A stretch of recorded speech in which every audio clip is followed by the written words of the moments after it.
Hi hello welcome to my channel Sita vlogs trendy. Hi అండి, ఎలా ఉన్నారు? అందరూ బాగున్నారా?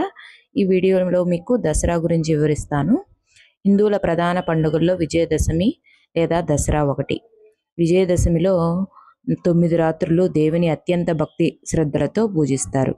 శ్రీ చాంద్రమాన శ్రీ వసునామ సంవత్సరం దక్షిణాయనం శరదృతువు ఆశ్వీజ మాసం సోమవారంతో దేవీ నవరాత్రులు ప్రారంభమై అక్టోబర్ 2 గురువారంతో ముగుస్తున్నాయి. సాధారణంగా అమ్మ నవరాత్రుల్లో 9 రాత్రులు 10 అలంకారాల్లో పూజిస్తారు. కానీ ఈ సంవత్సరం 11 రోజుల పాటు జరగనున్నాయి. అయితే ఈ సంవత్సరం తిథి వృద్ధి చెందడంతో దసరా శరన్నవరాత్రులు 11 రోజుల పాటు నిర్వహించాలని ఆలయ పండితులు సూచిస్తున్నారు. ప్రతి సంవత్సరం అమ్మవారికి 10 అలంకారాలు ఉంటాయి. అయితే ఈ 2025 సంవత్సరంలో అమ్మవారు 11 అలంకారాల్లో భక్తులకు దర్శనం ఉన్నారు. 11 అలంకారాలు ఏమిటో ఇప్పుడు తెలుసుకుందాం. అమ్మవారికి ఏ నైవేద్యం నివేదన చేయాలి, ఏ పువ్వులతో పూజ చేయాలి, విజయదశమి రోజున అమ్మవారి పూజ ఏ సమయంలో చేయాలి, వాహనాలకు పూజ ఎప్పుడు చేయాలి, అమ్మవారి అలంకరణలు ఏమిటి, అన్ని విషయాలు కూడా మనం ఈరోజు ఈ వీడియోలో తెలుసుకుందాం. మొదటి రోజు సెప్టెంబర్ 22 అమ్మవారు బాలా త్రిపుర సుందరీదేవి అలంకారంలో దర్శనమిస్తారు. రెండవ రోజు సెప్టెంబర్ 23 మంగళవారం. ఈ రోజు అమ్మవారు శ్రీ గాయత్రీదేవి అలంకారంలో దర్శనమిస్తారు. మూడవ రోజు సెప్టెంబర్ 24 ఈ రోజు అమ్మవారు శ్రీ అన్నపూర్ణాదేవి అలంకారంలో దర్శనమిస్తారు. నాలుగవ రోజు సెప్టెంబర్ 25 గురువారం అమ్మవారు శ్రీ కాత్యాయని దేవిగా అలంకరిస్తారు. ఈ అవతారమేనమాట మనకి వృద్ధి చెందిందన్నారు కదా, తిథి వృద్ధి చెందిందన్నారు కదా. ఈ కాత్యాయని అవతారం అనేది కొత్తదన్నమాట. 11 అలంకరణలు 11 అవతారాలు 11 రోజులు అన్నారు కదా, ఇదే కొత్తగా చేర్చిన అలంకారం. ప్రతి 10 సంవత్సరాలకు ఒకసారి తిథి అనేది వృద్ధి చెందుతుంది. ఈ దసరా శరన్నవరాత్రుల్లో 11 రోజుల పాటు జరగనున్నాయి. అప్పుడు 2016లో కూడా ఇలా జరిగింది. తిథి వృద్ధి చెందడంతో అమ్మవారిని కాత్యాయని దేవిగా అలంకరించారు. ఇప్పుడు 2025 సంవత్సరంలో కూడా ఇలాగే అలంకారం చేయనున్నారు. సెప్టెంబర్ 26 5వ రోజు మహాలక్ష్మీదేవి అలంకారంలో దర్శనమిస్తారు. 6వ రోజు సెప్టెంబర్ 27 అమ్మవారు శ్రీ లలితా త్రిపుర సుందరీదేవి అలంకారంలో దర్శనమిస్తారు. ఈ విధంగా దసరా శరన్నవరాత్రుల గురించి అలంకారాల గురించి చెప్పడం జరుగుతుందండి. 7వ రోజు అమ్మవారు శ్రీ మహాచండీదేవి అలంకారం. 8వ రోజు సెప్టెంబర్ 29 సోమవారం అమ్మవారు శ్రీ సరస్వతి అలంకారంలో దర్శనమిస్తారు. ఈ వీడియో మీకు చాలా ఇన్ఫర్మేషన్ ఇస్తుందని అనుకుంటున్నాను. ఎక్కడా స్కిప్ చేయకుండా చూడండి. Please subscribe my channel. 9వ రోజు సెప్టెంబర్ 30 మంగళవారం శ్రీ దుర్గాదేవి అలంకారంలో దుర్గం నివారించే పరాశక్తి దుర్గాదేవిగా దర్శనమిస్తుంది. అంతేకాకుండా అమ్మవారు ఏ రంగు చీర కట్టుకుంటారు, ఎటువంటి మంత్రం చదవాలి, ఏ నైవేద్యం చేయాలి కూడా వివరిస్తాను. 10వ రోజు అక్టోబర్ 1 ఈ రోజు అమ్మవారు శ్రీ మహిషాసురమర్దిని దేవి అలంకారంలో దర్శనమిస్తారు.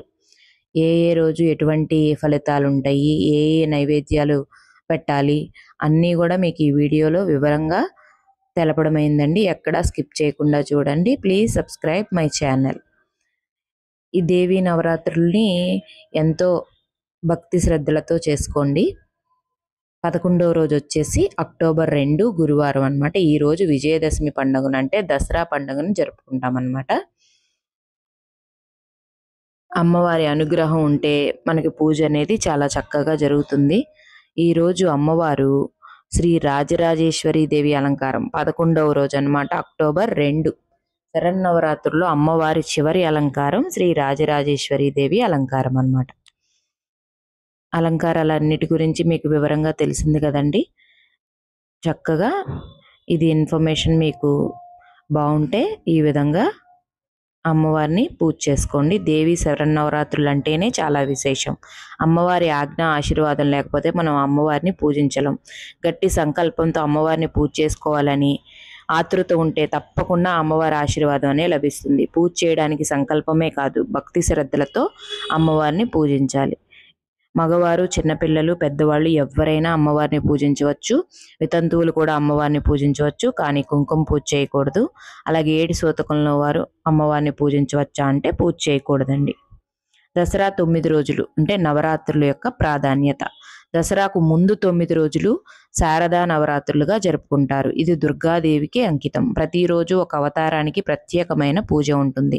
ప్రథమ రోజు శైలపుత్రి పూజ, ఆశీర్వాదం, శక్తి, ధైర్యం. ద్వితీయ రోజు బ్రహ్మచారిణి, జ్ఞానం, భక్తి. తృతీయ రోజు చంద్రగంట, శాంతి, శౌర్యం. చతుర్థి రోజు కూష్మాండ, ఆరోగ్యం, సంతోషం. పంచమ రోజు స్కందమాత, బలము, సద్బుద్ధి. షష్ఠి రోజు శక్తి, సౌభాగ్యం. సప్తమ రోజు శత్రునాశనం, భయం. అష్టమ రోజు శాంతి, కరుణ, మంగళం. నవమి రోజు దుర్గాదేవి సిద్ధిదాత్రి, విజయము, సంపద. నవమి రోజు అన్నమాట. పూజా విధానం సరళంగా ఇంట్లో చేసే విధానం. ఇల్లు శుభ్రం చేయాలి, కలశ స్థాపన చేసి దానిలో నీరు, కొబ్బరి, మామిడాకులు పెట్టాలి. ప్రతి రోజు దుర్గా సహస్రనామం చదువుకోవాలి, నైవేద్యం పెట్టాలి, కన్యా పూజ చేయాలి, శుభారంభాలు చేయడం, వాహన పూజ చేసుకోవడం ఈ దసరాలో ప్రత్యేకమైనవి అనమాట. దసరా నవరాత్రుల ప్రాధాన్యత. ప్రతిరోజులు దేవి మహాశక్తికి అంకితం. ఈ పండుగలో మానవుడు చెడు గెలిచి మంచి మనకి కలిగేలా చేస్తుందన్నమాట. చెడును ఓడించి మంచి. దినవారీ అవతారాలు, రంగులు. ఫస్ట్ రోజు శైలపుత్రి, ఎరుపు రంగు, బెల్లం పాయసం. ఇట్లాగా 9 రోజుల్లో ఏ ఏ అవతారం, ఏ రంగు చీరలు, ఏ ఏ ప్రసాదాలు పెట్టాలి అన్నీ ఈ వీడియోలో మీకు తెలపడమైందనమాట. అష్టమి, నవమి కన్యా పూజ. చిన్న పాపలకు పాద ప్రక్షాళన చేసి కొత్త బట్టలు, ఆహారం ఇవ్వడం. ఇవి దుర్గాదేవిని సంతృప్తిపరిచే శుభకార్యం. కొత్తగా విద్యాభ్యాసం, వ్యాపారం, శుభకార్యాలు ఆరంభించడం శ్రేయస్కరం. సామి చెట్టు ఆకులు పంచుకోవడం సువర్ణదానంగా భావిస్తారు.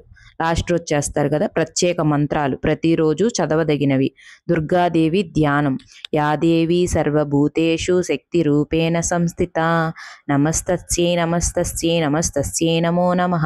లలితా సహస్రనామం, దుర్గా సప్తశతి 3 చరిత్రలుగా చదవాలి.